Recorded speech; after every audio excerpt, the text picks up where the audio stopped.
क्या आपने कभी सोचा है कि सावन का महीना इतना पवित्र क्यों माना जाता है? क्यों इस महीने शिवलिंग पर जल चढ़ाया जाता है? क्यों महिलाएं हर सोमवार व्रत रखती हैं? और क्यों इस महीने हरियाली, चूड़ियाँ और शिव भक्ति की धारा बहती है? आज हम आपको बताएंगे उस अमर प्रेम की कथा, जिसने त्रिलोकी को हिला दिया, जिसमें तपस्या, त्याग और प्रेम की पराकाष्ठा है। शिव और पार्वती के मिलन की कथा।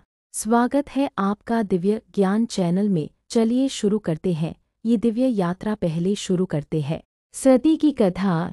बहुत पुरानी बात है। भगवान शिव की पत्नी थी सती, दक्ष प्रजापति की पुत्री।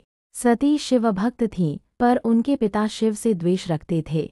जब दक्ष ने यज्ञ किया तो उन्होंने शिव को आमंत्रित नहीं किया। सती अपने पिता के अपमान को सहन नहीं कर पाईं और वही युगाग्नि में आत्मदाह कर लिया। इस घटना ने भगवान शिव को भीतर तक तोड़ दिया। वे विरक्त हो गए, संसार से मुंह मोड़कर तपस्या में लीन हो गए।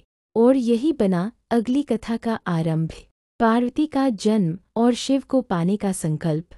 सती ने फिर जन्म लिया, राजा हिमालय और रानी मेनका की पुत्री के रूप में। इस बार उनका पार्वती बचपन से ही शिव को अपना पति मानने लगी। उन्हें विश्वास था कि वे ही सच्चे अर्थों में उनके योग्य हैं। पर शिव तप में लीन थे, विरक्ति में मग्न। पार्वती ने घोर तपस्या शुरू की।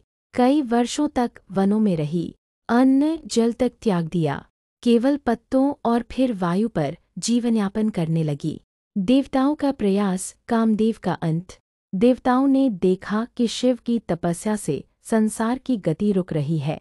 उन्होंने शिव को विवाह के लिए राजी करने का प्रयास किया। कामदेव को भेजा गया, जिसने शिव की तपस्या भंग करनी चाहिए। पर शिव ने क्रोधित होकर तीसरी आंख खोली और कामदेव को भस्म कर दिया।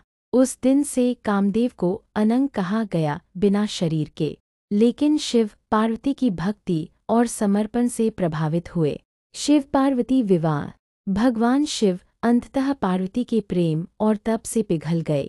उन्होंने हिमालय जाकर पार्वती से विवाह का प्रस्ताव रखा।